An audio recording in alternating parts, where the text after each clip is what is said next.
afternoon, and welcome to the City Club of Portland's Friday Forum, Oregon's premier public affairs forum. I'm Sharon Van Sickle-Robbins, president of City Club, and I would like to welcome you all, those of you here with us today at the Governor Hotel, and those of you listening on OPB or KBPS radio, or watching on Portland Community Media's CityNet 30. Thank you for joining City Club today on January 21st for this week's Friday Forum. In consideration of those sitting close to you and those in our radio and television audiences, could you all please make sure your cell phones are silenced? Today we will learn about new ways to govern and fund higher education in Oregon. But first, a few announcements. I'd like to start today by recognizing our new City Club members, Sana Andrews from the Office of the Chancellor at the Oregon University System, and Debbie Lynn Molyneux from Changing the Game. If you could please stand up, and any other new members, and let us welcome you, we'd appreciate it.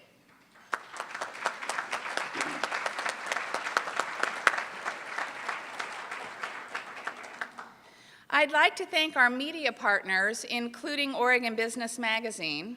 I'd also like to offer our appreciation to the Friday Forum corporate sponsors whose generous financial support makes these City Club luncheons possible.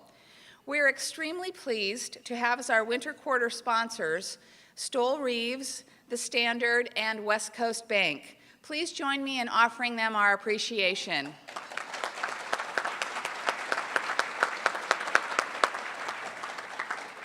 If your company or firm would like to be a City Club sponsor, please contact City Club staff at the back of the room or call the City Club office.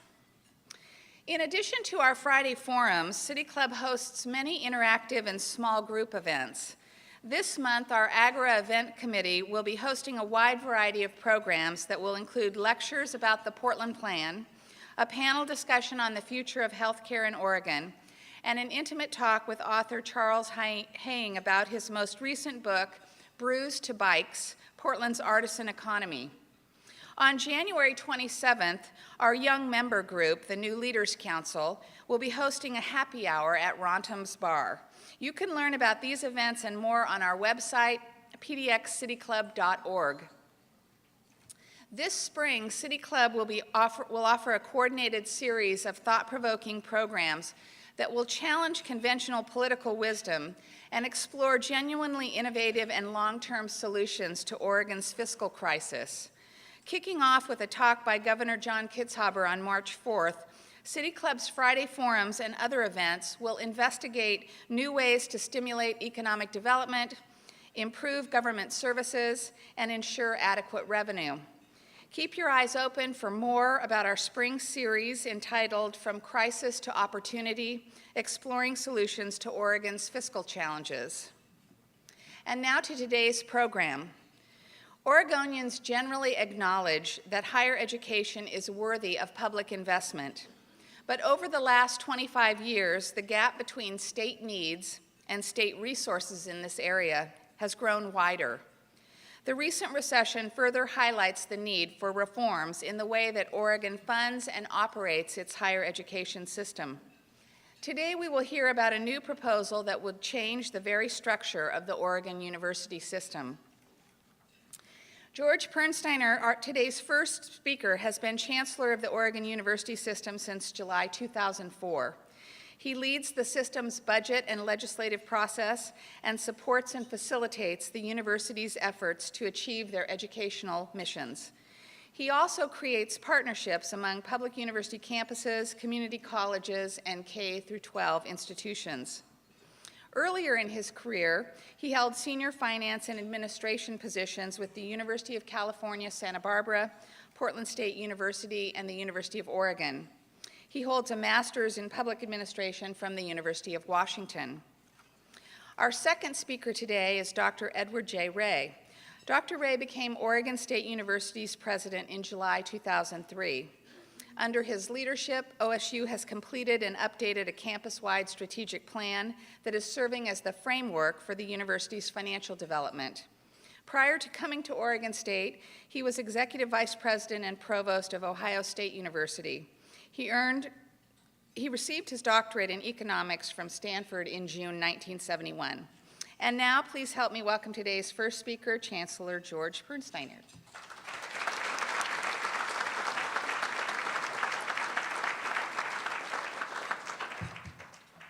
Well, thank you, Sharon, and thanks all of you for joining us here this afternoon for what I think is going to be an important conversation.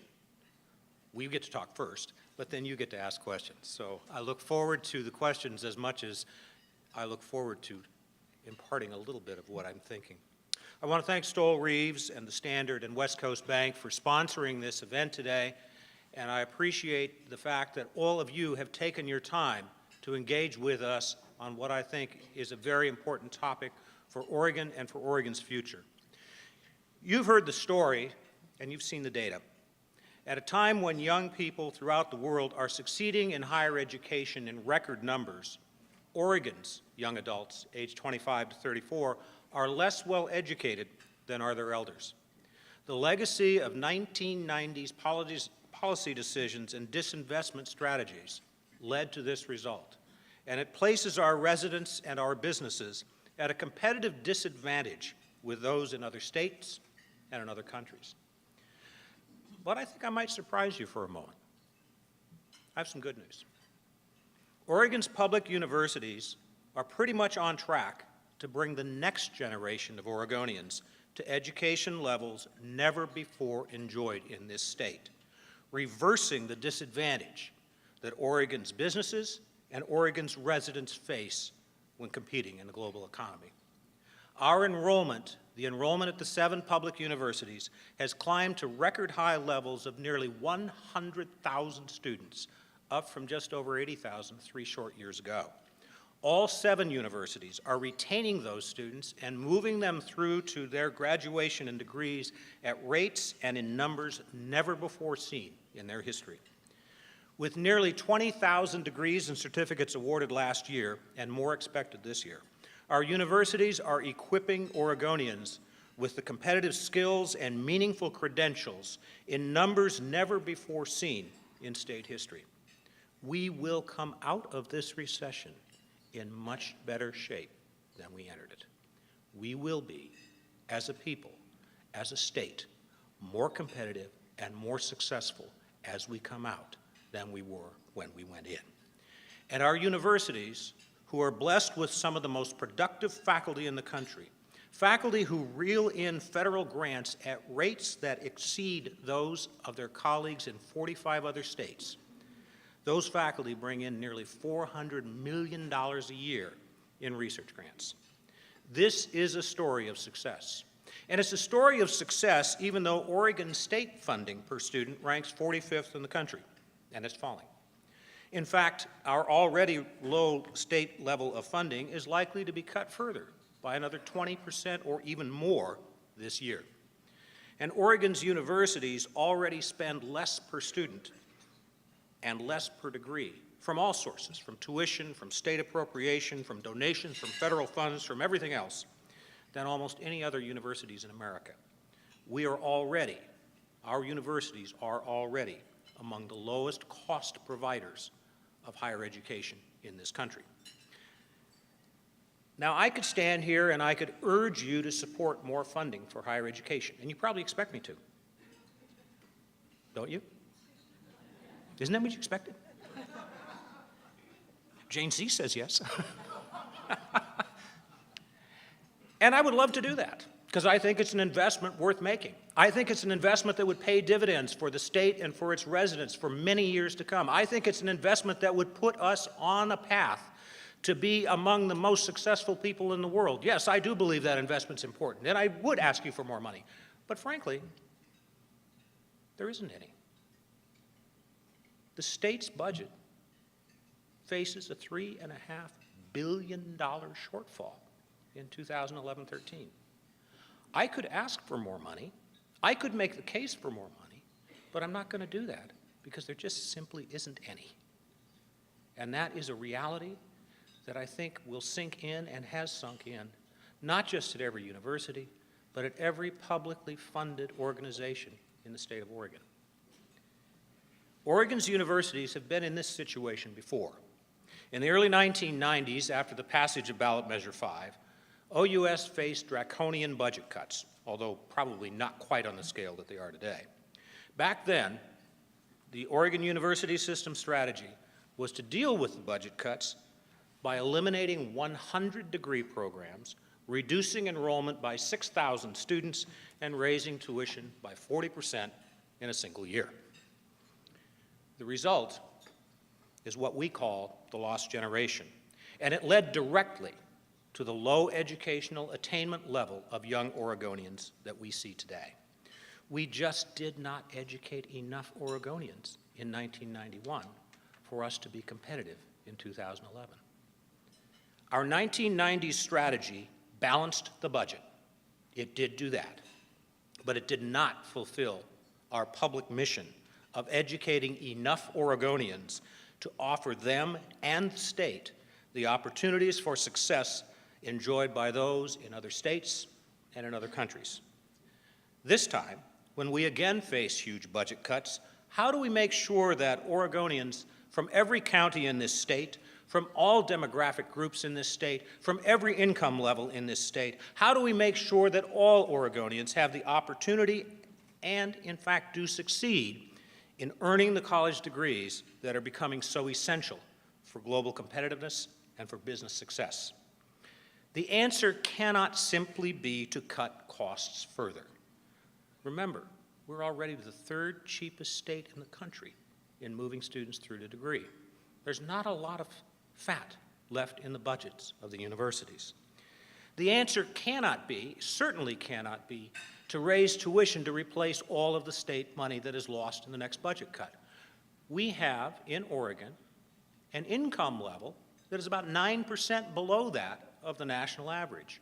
Our citizens simply cannot afford a high tuition model. We know that too. So if the answer isn't to cut and cut and cut, or to raise tuition, what is it? The State Board of Higher Education, in consultation not just with university presidents and campus supporters, but with student and faculty groups, and with the advice and support of some of Oregon's leading business organizations, organizations such as the Associated Oregon Industries, the Oregon Business Association, the Oregon Business Council, and the Portland Business Alliance. The board took another course. It looked at the impediments caused by the university's status as a state agency, a relic of a decision made by this state in 1929. They are impediments that Oregon's other public education entities, K-12 and the community colleges, do not encounter. For example, universities cannot use the tuition paid by students in order to educate those students without seeking and obtaining special permission from the legislature, permission that has been withheld twice since the beginning of this academic year, which is causing our universities to begin today to plan how to further trim faculty and staff and curtail enrollment in this year's spring term if we are unable to secure that approval early in the legislative session. At a time when more students are enrolling than ever before, and the value of a college education to both the state and to its people has never been higher, this uncertainty is unnecessary and it is damaging. The university system is constantly subject to the threat, and sometimes even the reality, of fund shifts and fund sweeps by the state in order to help the state meet its fiscal challenges, even when all of the money involved is tuition and was intended by students and their families to pay for their education and not to support some other state function. The university system invests the money that students pay us in tuition, but the investment earnings we send back to the state. We send it back to the state rather than using those monies to provide lower tuition, more instruction, or student financial aid. We're required to use the state programs for many things, and that means that oftentimes we pay higher costs than necessary for services such as insurance and risk management, and pay, in fact, for state government overhead. The university system is subject to the controls of thousands of budget line items imposed by a state government, even though only a minority of the funds received by the universities come from the state. A national consultant was retained to advise the Oregon legislature about these matters, and he told them last summer that even though Oregon funds its universities at one of the lowest levels in America, it has the distinction of its state government exercising more control over its universities than in any other state in the Union. These factors, coupled with the impending state budget reduction this year, led to the governance proposal, which was adopted by the State Board of Higher Education last summer. This proposal is to establish a public university system rather than a state agency, placing Oregon's 7 public universities on the same legal budget footing as Oregon's public schools and Oregon's community colleges. The proposal ensures the public nature of the university system by maintaining all of the public records, public meetings, ethics, and auditing requirements that apply to state agencies. The proposal establishes a performance compact with the state that ties the state's investment in OUS to outcomes needed for Oregon, degrees in workforce shortage areas such as engineering and healthcare, student enrollment, affordability for Oregon undergraduate students, research productivity tied to economic vitality, cost effectiveness, and employer satisfaction with the performance of recent graduates. We submit that that is really what Oregon and Oregonians want from their universities, not the control of thousands of line items and different fund splits.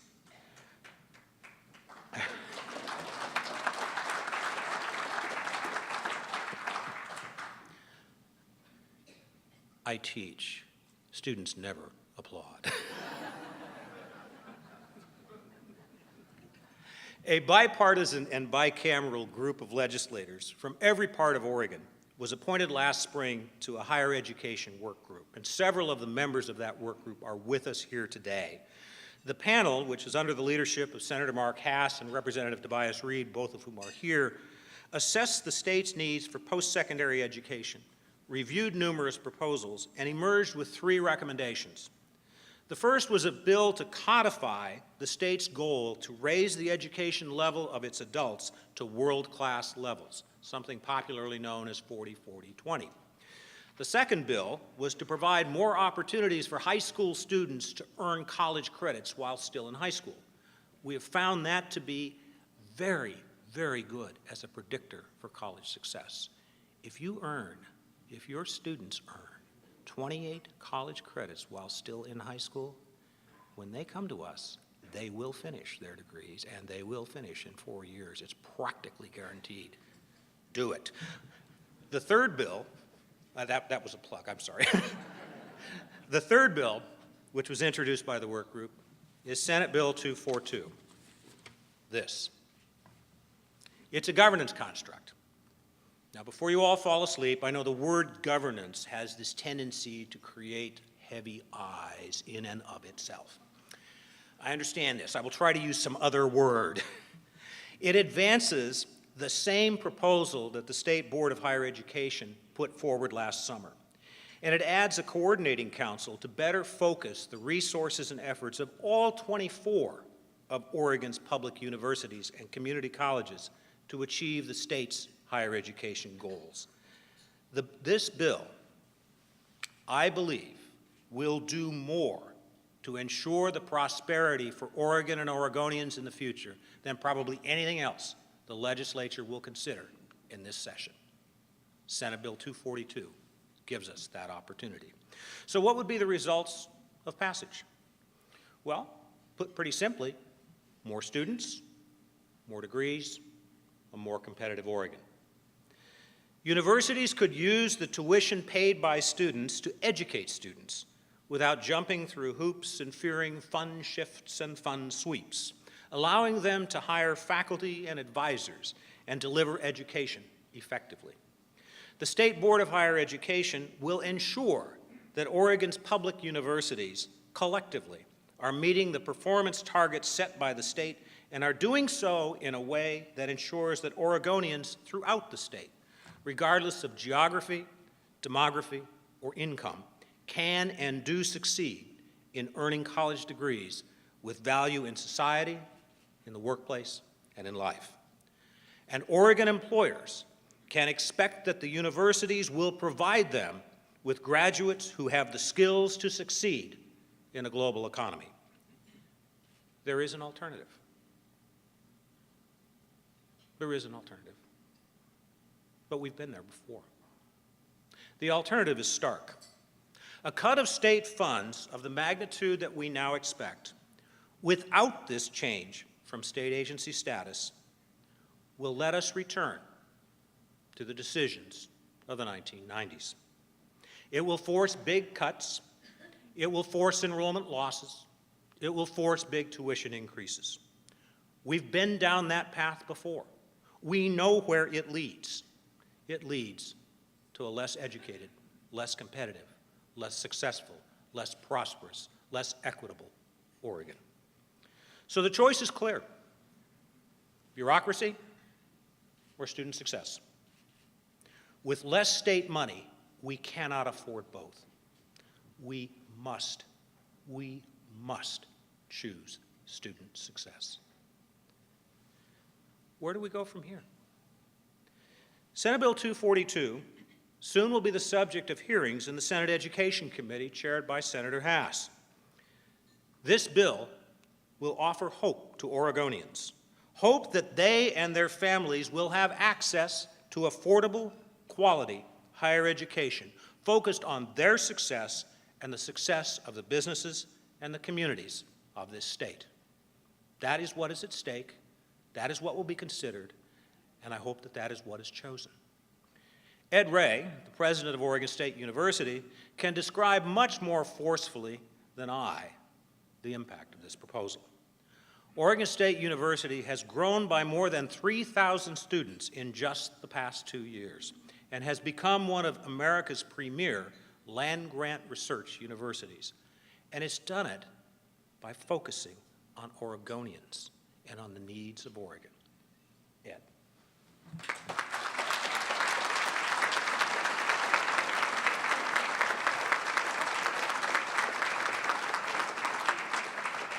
Thank you very much, George. Good afternoon. It's wonderful to see all of you here, and I look forward to the discussion that we have later. I want to amplify on some of the particulars that George talked about. The OUS legislative proposal is most importantly about sound business practices to provide public education services in exchange for state dollars and student tuition payments. The proposal includes performance measures to document educational outcomes to meet the needs of Oregon, and George has spoken about those. Changing the status of OUS from a state agency to a state university system would eliminate each problem described below and many others faced by universities, problems that raise universities' costs needlessly, increase their financial and operating uncertainty, and undercut their ability to provide current and future students with the education they need and deserve for their tuition dollars.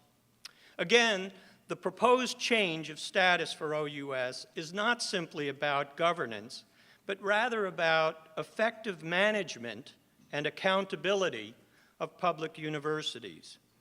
For context, let me highlight how the current agency status of OUS creates operating problems for each of the universities. The proposed OUS framework would remedy these and other problems. As business leaders yourselves, I ask you to consider the benefits of change from the conditions that I'm about to describe.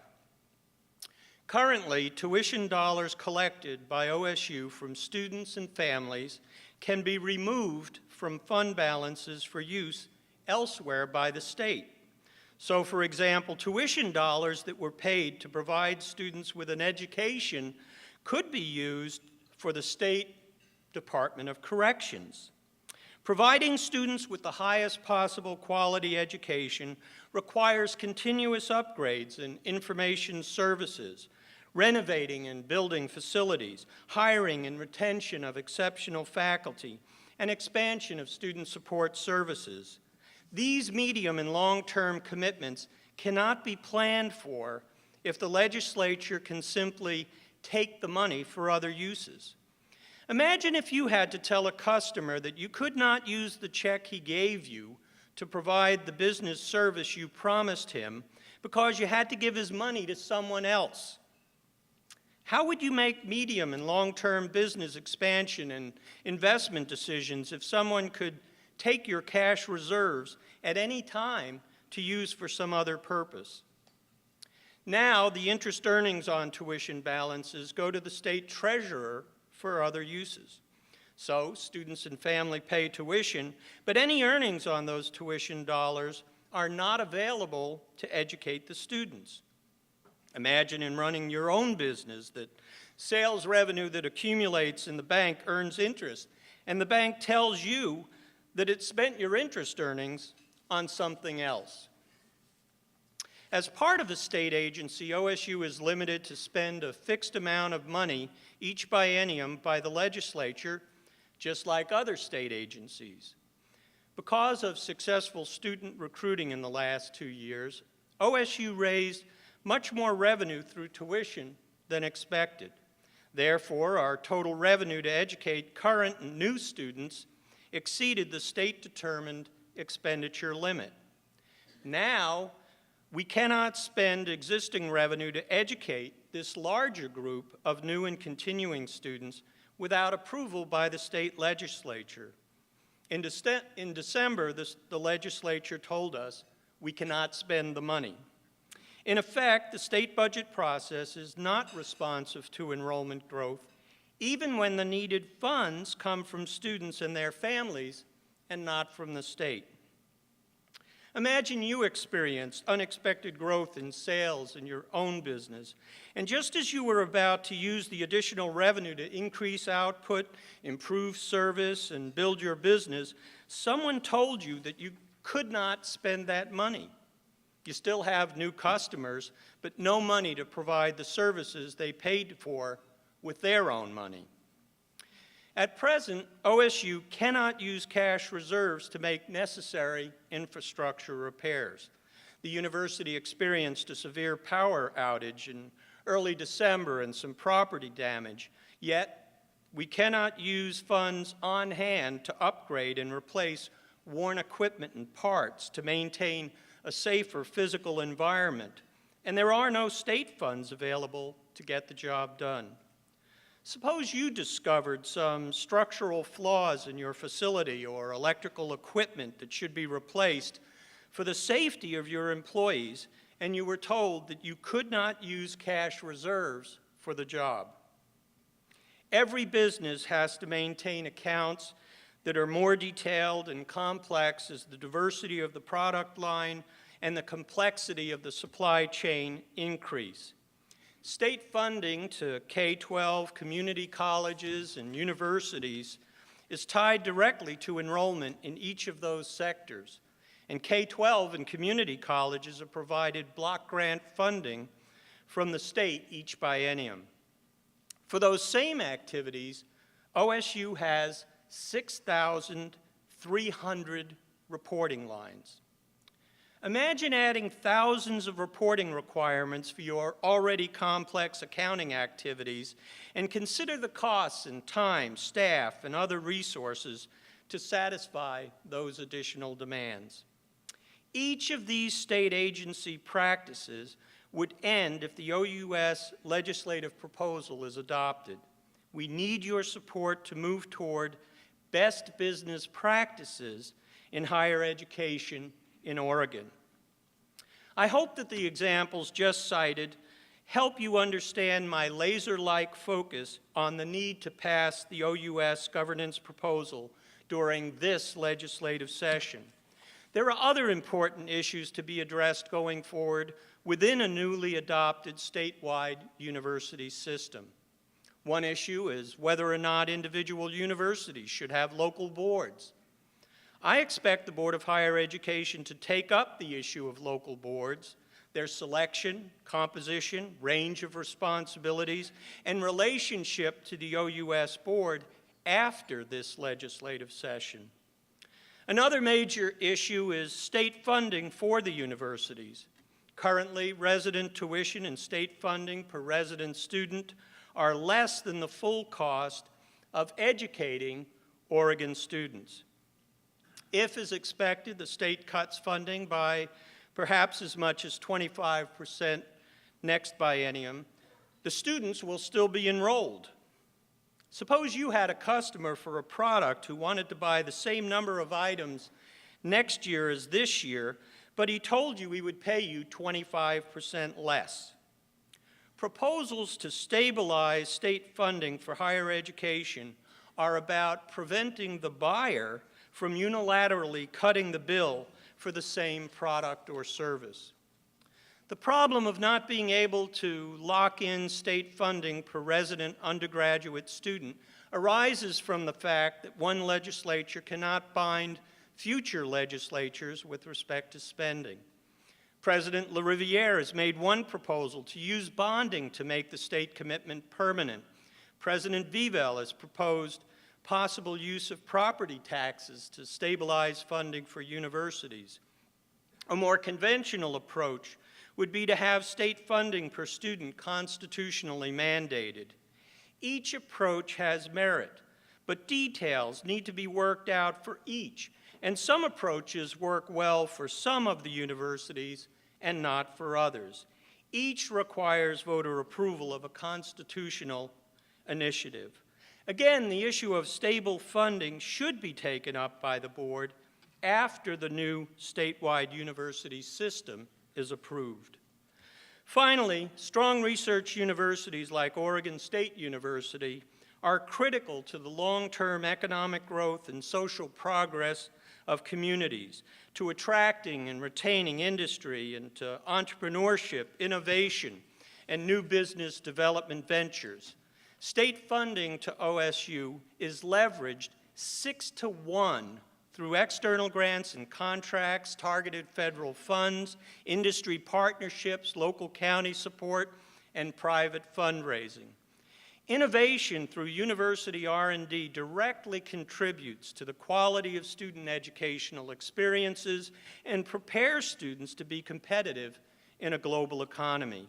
This critical aspect of OSU's mission is an investment in innovation, business creation and growth, expanding job opportunities for Oregonians, and sustaining communities.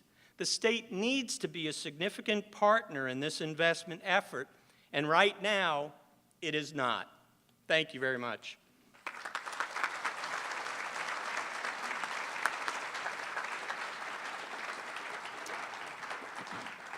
The first question for our speakers, as always, will be from our Friday Forum host. Our host today is City Club Governor Barnes Ellis. Barnes is General Counsel at Mercy Corps and a partner in the law firm of Stoll Reeves. He previously served as a member of the City Club Board of Governors in the 1970s and has served on 2 City Club study committees relating to city governance. Barnes?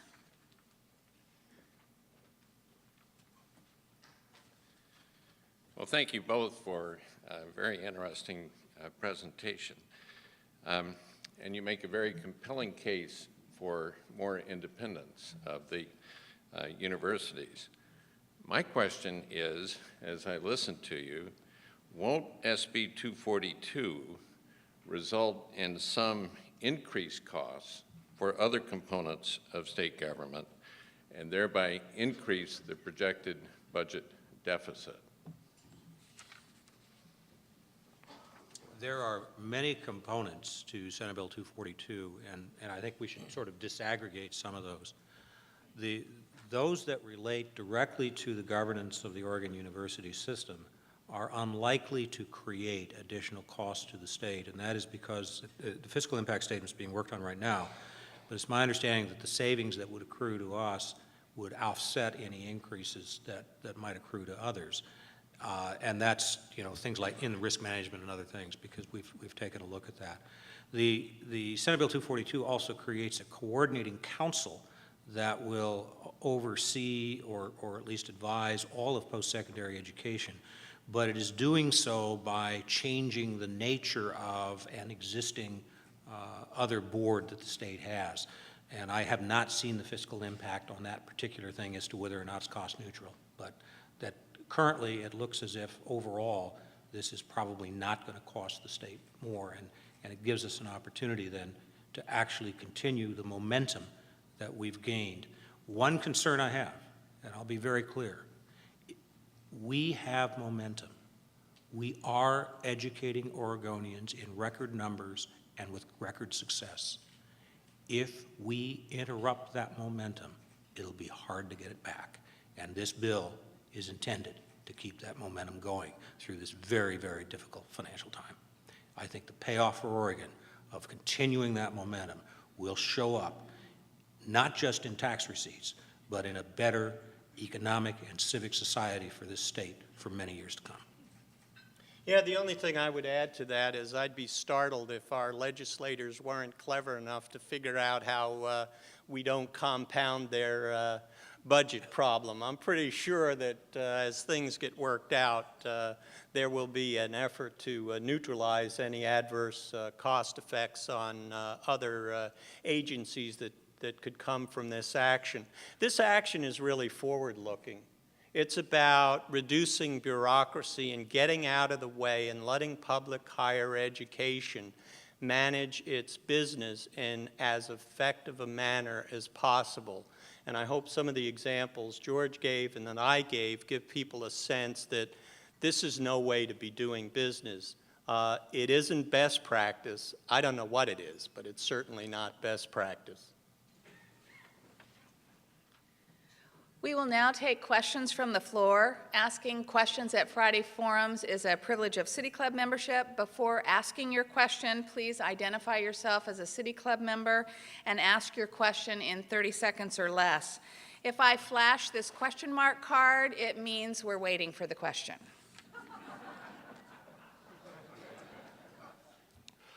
Hi, Bob DeVee, City Club member. Thanks for the illuminating talk. I think as someone who's just part of the general public, but also someone who has put 4 kids through college and seen the escalation of the costs of that, where it feels like we have skepticism and lack of credibility on this whole topic is the cost of virtually everything we consume in our economy has been flat to even down over the last 20 to 30 years. Whereas the cost of education just keeps going up, up, up, well in excess of the CPI. What can you do to assure us that we'll finally start to bring this trajectory back in line with the general productivity measures that we see in other parts of the economy? Let me start by saying I agree that the price has gone up substantially. If you look at the actual cost of instruction over the last 20 years in this state, adjusted for inflation, it's flat. What has changed, and changed substantially, is that 20 years ago, the state paid 75% of that cost, and next year they're likely to pay 25% of it. So there's been a huge shift. The cost itself, as you know, what it costs in our universities, I'm not talking about the nationwide average, and admittedly we are among the lowest costs in the country. The cost itself is about the same in real terms as it was in 1990, but the shift has been away from the state and towards the student. Part of that is ameliorated by increases in need-based student financial aid. The state has made investments in that, just as the federal government has, but the net effect has still been that individuals pay more. We take a look at our costs very carefully. The board has adopted a statement that that cost control is one of its goals and one of the things in this performance compact with the state. But when you're already, as I said, the 3rd lowest in the country in terms of what it costs to move students through the degree, that isn't going to be an area I don't think that we in Oregon will see a lot of opportunity in. The real question here has been, I think, a shift in who pays the cost away from the state to the student and the student's family. Yeah, I guess what I would add is that, I've never talked to a legislator who didn't understand that education is an investment in our future and we all have a stake in it. But the reality is there are hard choices to be made, and unfortunately Oregon's been in a position now for an extended period of time where there are no good outcomes. I mean, we represent education, but I understand certainly the challenges in human services and elsewhere that have to be addressed. So it's not as if somebody's missed the point about what's needed in terms of support for higher education. It is a reality, as George said, that costs have been shifted from state support that simply isn't there to help out to students and their families that have had to pick up on those costs. But what this proposal is about is how we can most effectively use all of the dollars we have to the benefit of our students in terms of their education and success in life. If we can get the bureaucratic elements out of the way, we will be more cost effective. And whatever the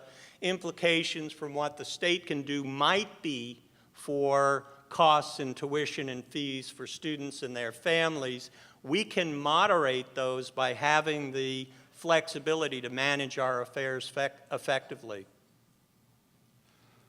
I'm Edward Hershey. I'm a City Club member. Your campuses in LeGrand and Ashland, and to some extent Monmouth, are educational lifelines and economic engines to those communities and the rural Oregonians who live in them. It's no secret that they have depended on a transfer of wealth, such as it is, from Eugene and Corvallis to survive, let alone thrive. What safeguards are there in your plans to keep these rural campuses from going under? When the Board of Higher Education developed its proposal, one of the things that it did first was to come up with principles that would guide the development of the proposal and its operation. And one of those principles dealt with the need to provide quality education and educational outcomes in every part of the state. That was directly focused on rural communities around the state. We will, and we have in our conversations with the governor, talked about the necessity of keeping those institutions open. Let me be real clear. Those institutions are more successful today, have more students today, have more graduates today, have done a better job than ever before in their history. They are success stories. They just aren't as big as U of O or OSU and PSU. They serve a vital role in rural Oregon. They are the economic engines of whole counties and whole regions of this state. We must find a way to ensure that they and the statewide public services that Oregon State University offers through extension, for example, are able to be vital, thriving enterprises as we go forward.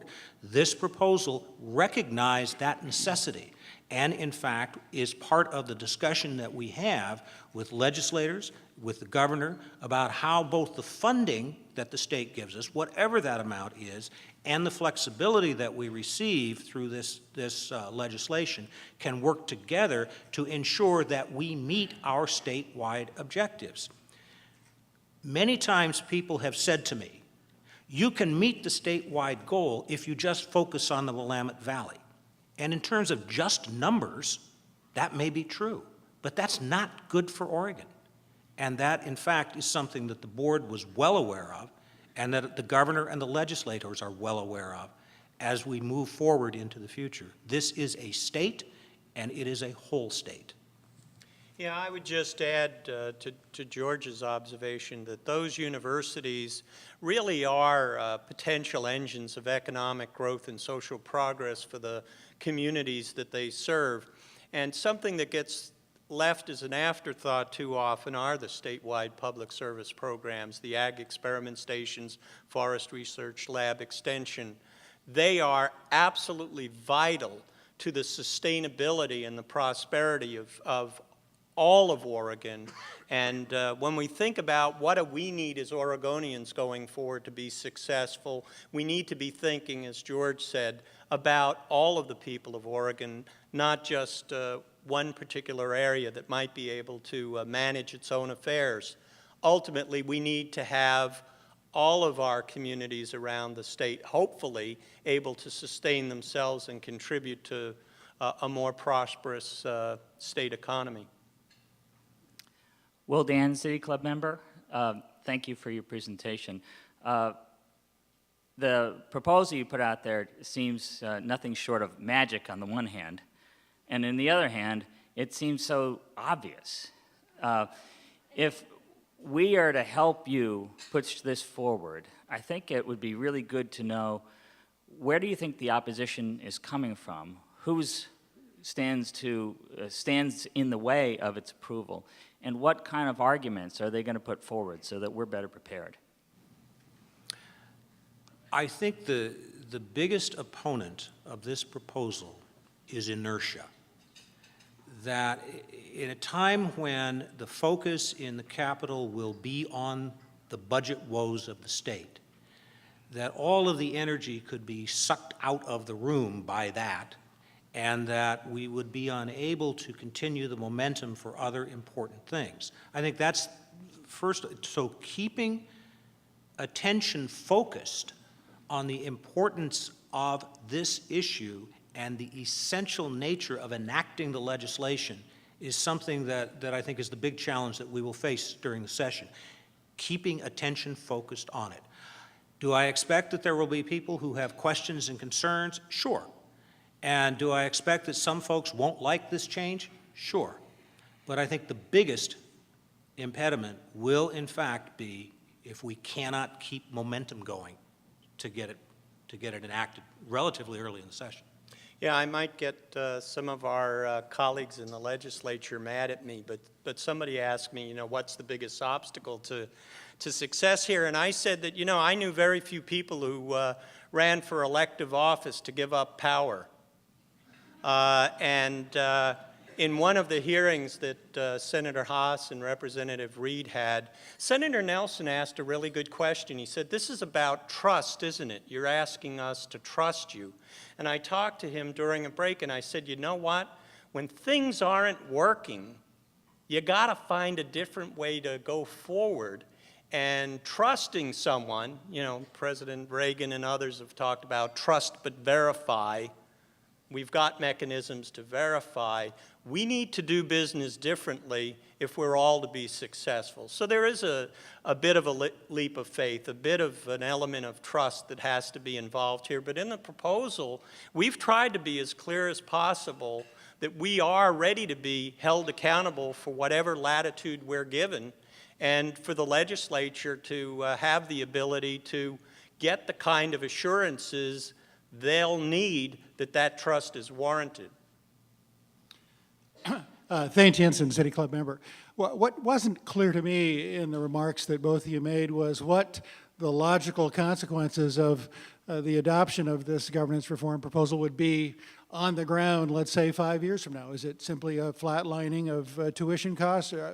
Where are the additional dollars that are saved going to be used in the universities? And also, President Ray, in your remarks, you mentioned in passing the new partnership proposal by U of O and Vim Bevel's proposal, variation on that theme for Portland State. Is there room for the adoption of both of those proposals or either of them? And if so, how would that transform the university landscape here in our public universities in Oregon? Well, life has taught me that keeping things simple when one can is always a really good idea.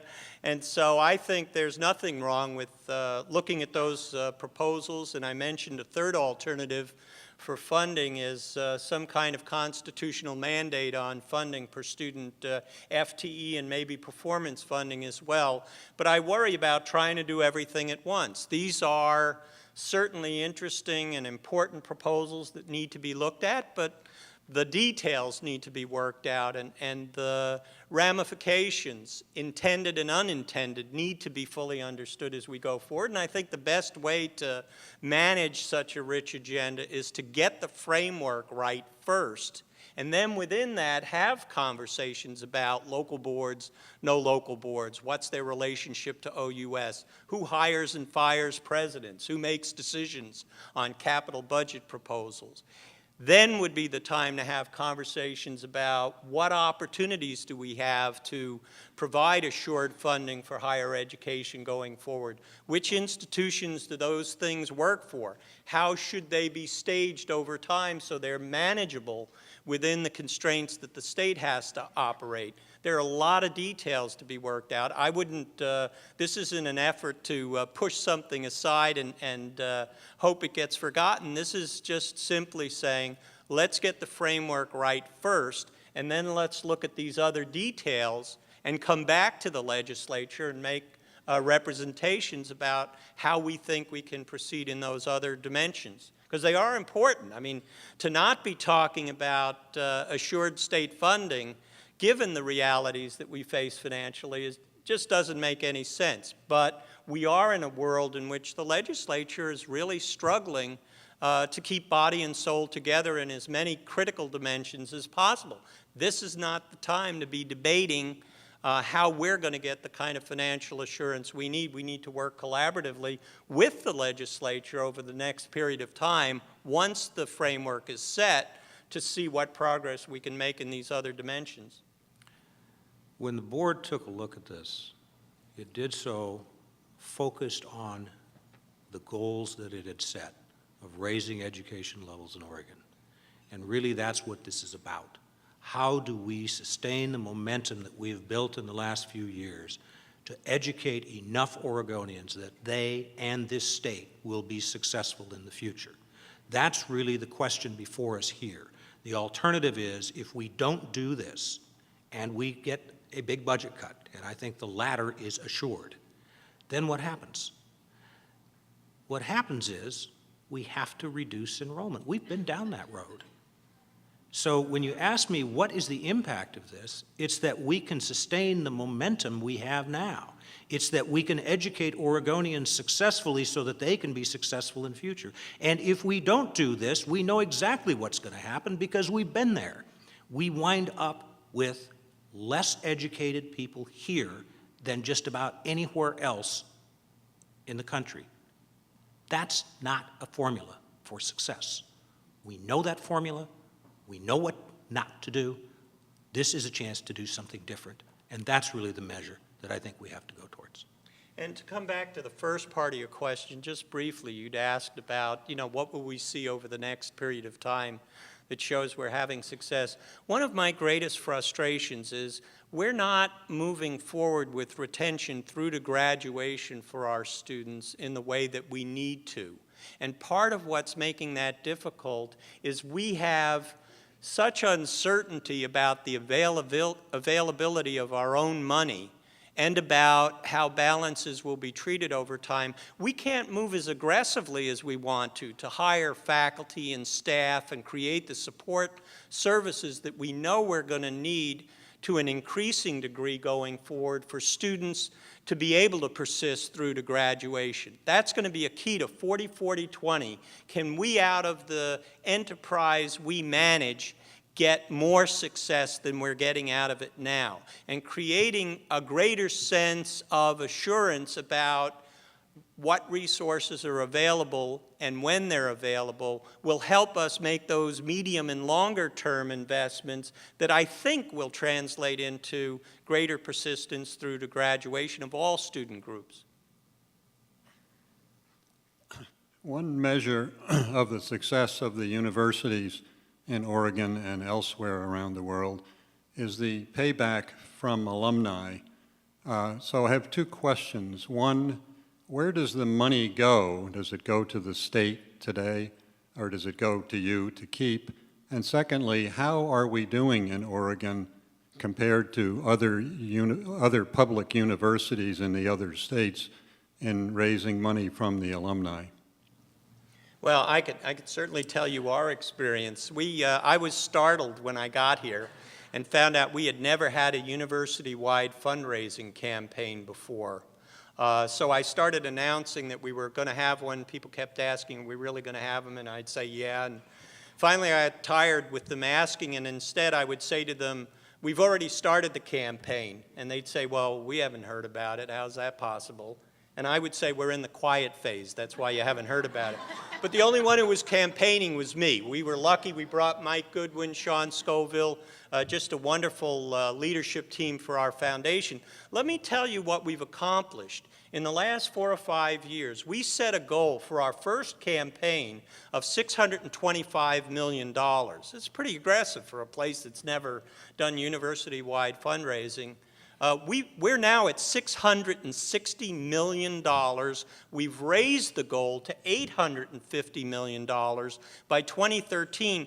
I don't know of any public university that managed that in its first campaign. So I think Oregon, as a state, has been slow to the table in terms of working with alumni through their foundations. The University of Oregon had a tremendously successful campaign just ahead of ours. I think the upside potential is extraordinary, and I think the legislature, you know, sometimes people worry, well, if you raise money, is the legislature going to treat that as money they can substitute away from?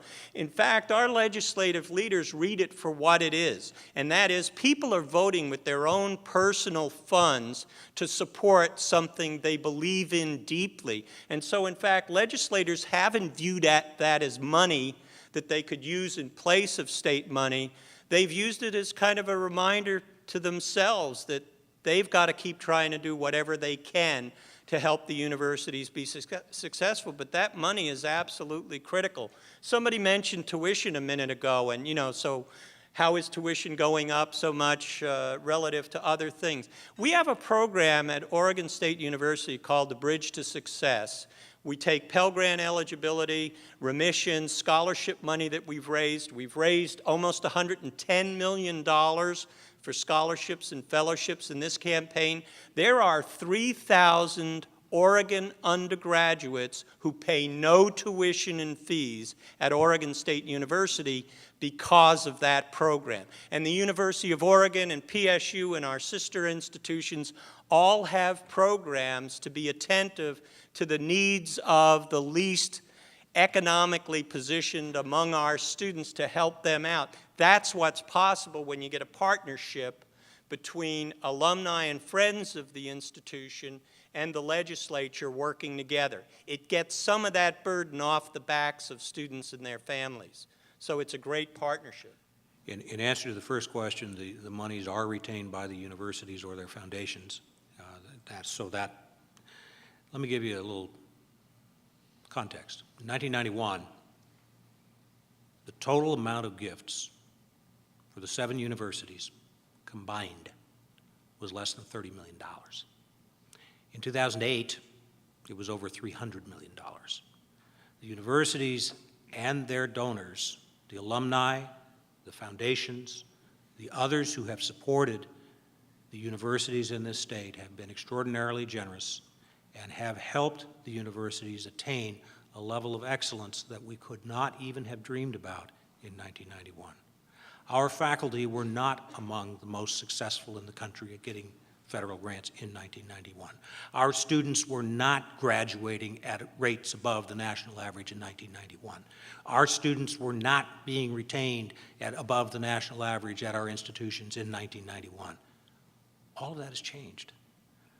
Yes, we've had difficulties with state funding. We have done the best that we can to raise other people's money to still achieve the goals of the universities. It is time now to make a shift away from state agency status in order to allow greater flexibility to focus the resources of the universities more effectively on even greater improvement. Quick question. Who is responsible in the governance? We have a board of regents. Is he appointed by the governor, and so forth? We have a State Board of Higher Education. The president of the board, Paul Kelly, is here at one of the tables. They are appointed by the governor and confirmed by the state senate. We have run out of time for further questions for today, and we'll have to wrap it up. Join us next week for a discussion with the leaders of the state's largest business associations on how we can put Oregonians back to work.